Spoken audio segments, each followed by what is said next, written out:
ధన్యవాదాలు అధ్యక్ష. చాలా ముఖ్యమైన సమస్య. ముఖ్యంగా గౌరవ ముఖ్యమంత్రి గారు కూడా సభలోనే ఉన్నారు అధ్యక్ష. అందుకే వారి దృష్టికి తీసుకొని రావాలన్న ఉద్దేశంతోనే ప్రత్యేకంగా తమని టైం అడిగాను అధ్యక్ష.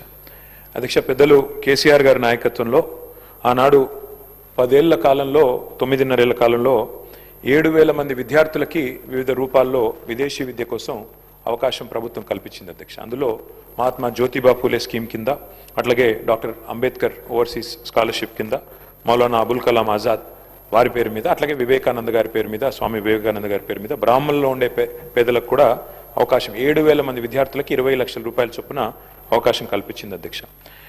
మాకున్న సమాచారం మేరకు, సబ్జెక్టు కరెక్షన్ అధ్యక్ష, ముఖ్యమంత్రి గారి దగ్గర సమగ్ర సమాచారం ఉంటుంది. దాదాపు 2025 అక్టోబర్లో విదేశీ విద్యకు సంబంధించి 303 కోట్లు రిలీజ్ చేస్తున్నామని చెప్పారు.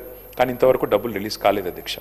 2,500 మంది విద్యార్థులు ఎదురు చూస్తూ ఉన్నారు. విదేశాల్లో ఉన్న వాళ్ళు ఫస్ట్ సెమిస్టర్ ఫీజు కట్టి సెకండ్ సెమిస్టర్ ఫీజు కట్టలేక మాకు మెసేజ్లు పంపుతూ ఉన్నారు. లండన్లో, జర్మనీలో, ఇతర ప్రాంతాల్లో ఉన్న పిల్లలు, సార్ మీ టైంలో పోయినాము, ఇప్పటివరకు డబ్బులు రావట్లేదు, దయచేసి అసెంబ్లీలో మాట్లాడండి, చెప్పండి అని చెప్పి. అధ్యక్ష, ఒక రిక్వెస్ట్ గౌరవ ప్రభుత్వంతో, గౌరవ ముఖ్యమంత్రి గారితో, ఇది టాప్ ప్రయారిటీ కింద తీసుకొని గ్రీన్ ఛానల్లో పెట్టినట్టయితే లాభం జరుగుతుంది అధ్యక్ష. ఎందుకంటే మేము అడిగేది ఏది గొంతెమ్మ కోరిక కాదు, ప్రభుత్వ స్కీమ్. మీరు చెప్పిన మాట అధ్యక్ష, మౌలానా అబుల్ కలాం తాలీమే తోఫా అన్నారు అధ్యక్ష. ఇంతవరకు అది అమలు కాలేదు. అట్లాగే 10th పాస్ అయితే 10,000, 12వ తరగతి పాస్ అయితే 15,000, డిగ్రీ పాస్ అయితే 25,000 అన్నారు. మేము వాటి గురించి కూడా మేము గుర్తు చేస్తూ ఉన్నాం ప్రభుత్వానికి, అవి కూడా మీరు దయచేసి కన్సిడర్ చేయండి.